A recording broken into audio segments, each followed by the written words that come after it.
Good morning, everyone. Happy Friday. I want to talk to you about rejection, and I want to talk to you about bashing.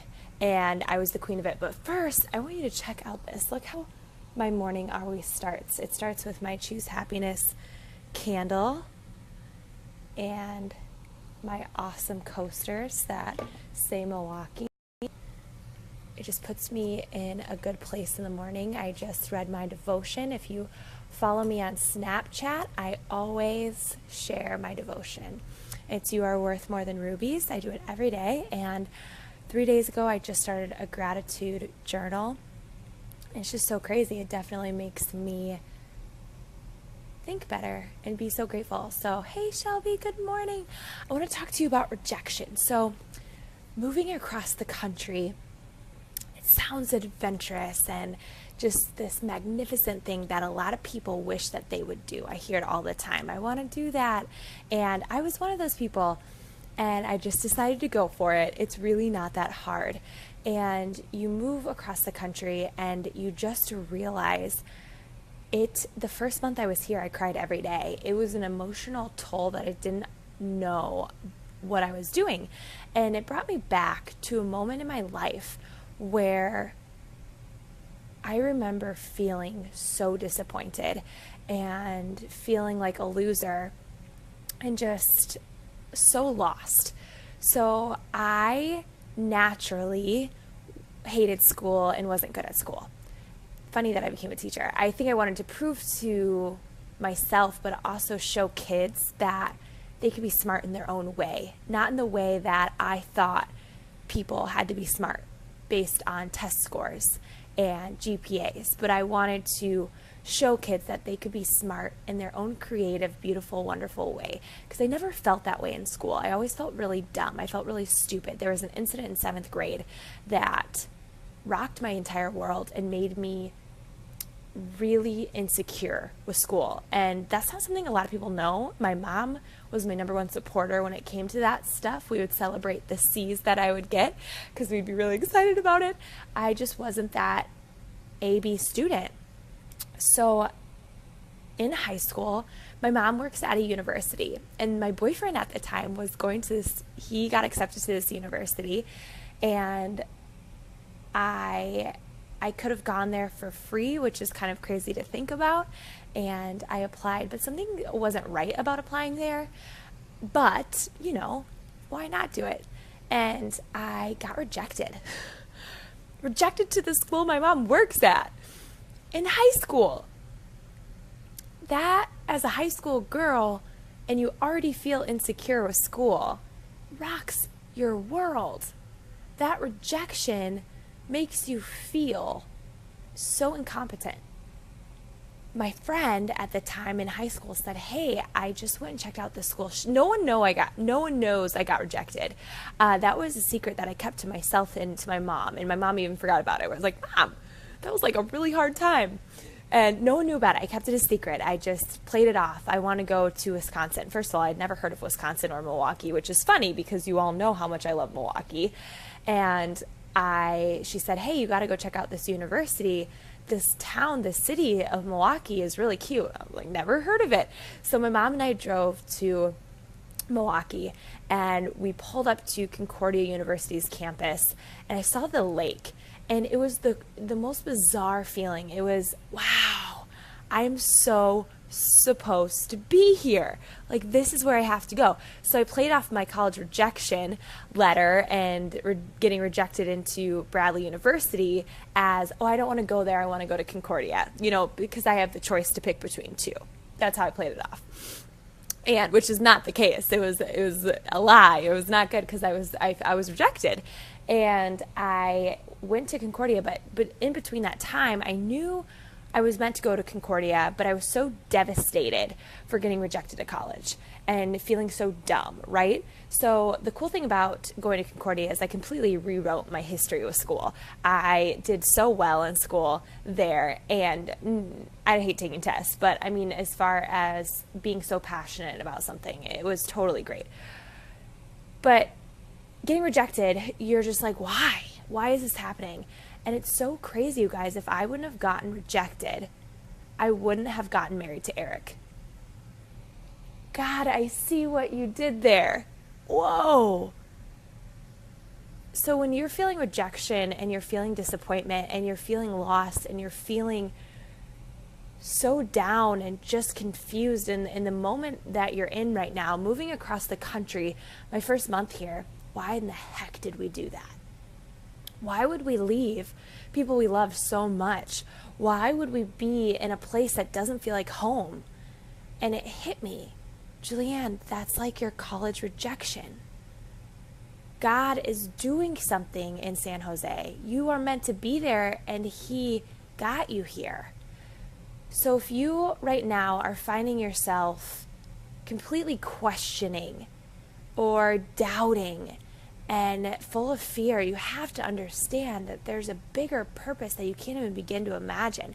My favorite Bible verse is Proverbs 16, verse 9. It always has been. And a man plans his course, but God determines his steps. Yes, we have this magnificent plan of things. I went to school, I became a teacher, that was my plan, and then now I don't even use my college degree, but that's okay. I went to Concordia to meet Eric and to meet some really good friends and to be where I am now. God uses all of these, what we would hope to be deleted scenes in our lives, as moments, as vessels, as an opportunity to grow us and an opportunity to show us His plan for us, because our plan looks a lot different than His plan, and our timing looks a whole lot different than His. So when I got rejected to college, I felt stupid. I was uncertain. I was insecure.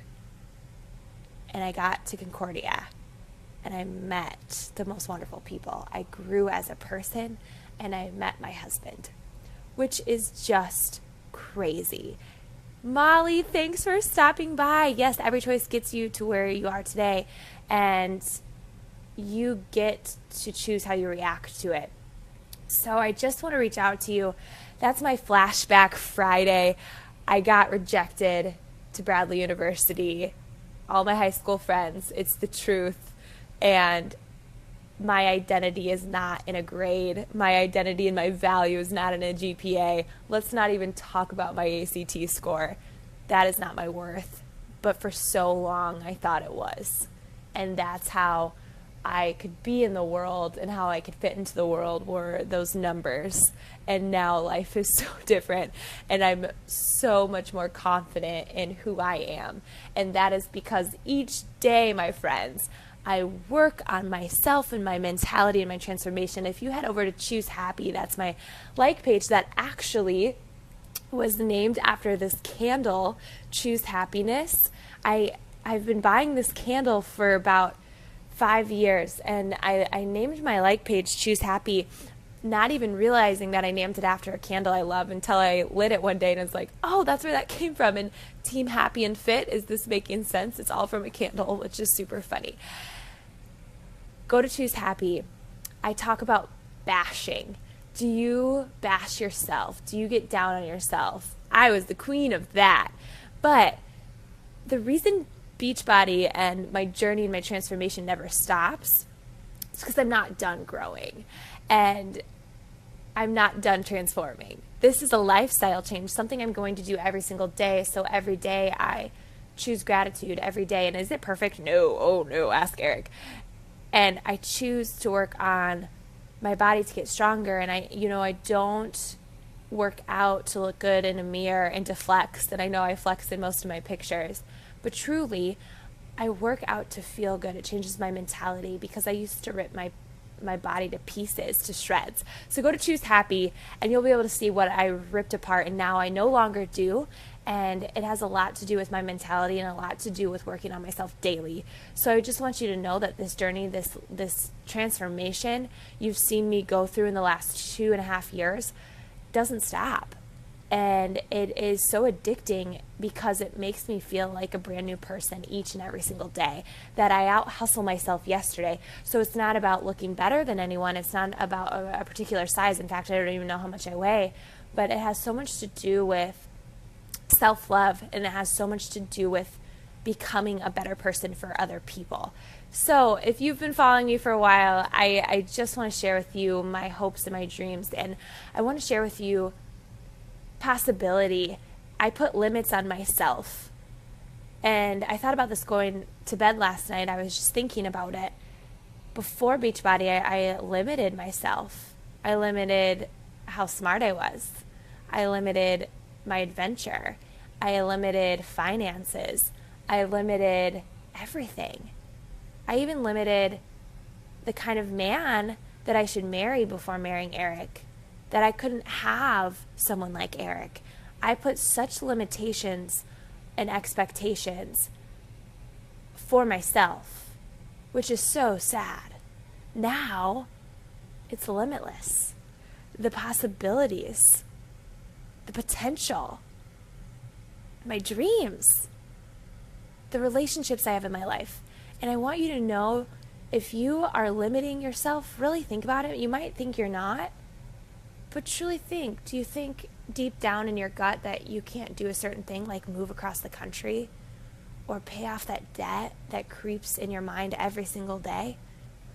That you limit yourself to thinking that you can't look and feel better? Do you put limitations on yourself? I did, and I don't anymore. And it is more freeing than I can even begin to explain. So I want to help you. I want to show you. I want to teach you how to put limitless possibility into your life. And it all starts with a decision to try. And it just is something that's not going to happen overnight, but the course of many nights, I learn about myself every day and about my strength. A lot of people run from roadblocks, such as getting rejected from college, which I did. I ran. I ignored it. I pretended like that didn't happen.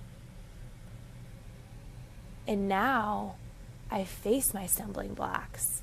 And not everyone's willing to do that, but I can tell you, when you start to do that, when you look at your bank account, and instead of trying to ignore it and not look at it and pretend like it's not there, or the job that makes you feel so miserable and you just try to ignore it and work. No, life can be so different, my friends. It doesn't have to be like that. Okay, I hope you all have an amazing Friday. I don't live for the weekends. If you can be fully present in each day, it doesn't matter if you're a full-time Beachbody coach or not. I don't think you have to live like that to be one, if only be a Beachbody coach, but you can truly learn to embrace each day and be fully present and just reflect and think, how can you be better than who you were yesterday? What excuses did you make yesterday? How did you bash yourself yesterday? What can you do different to show yourself some self-love, but also show love to other people? And what can you do to be better every single day? So there you have it. I was rejected. I got a college rejection letter. And to even top it off, a college and university my mom works at. So funny. Okay, I love you all. Thank you for stopping by and just showing me support. Allie, Jenny, and Molly, thank you so much for commenting below. It means the world to me. Have an amazing day.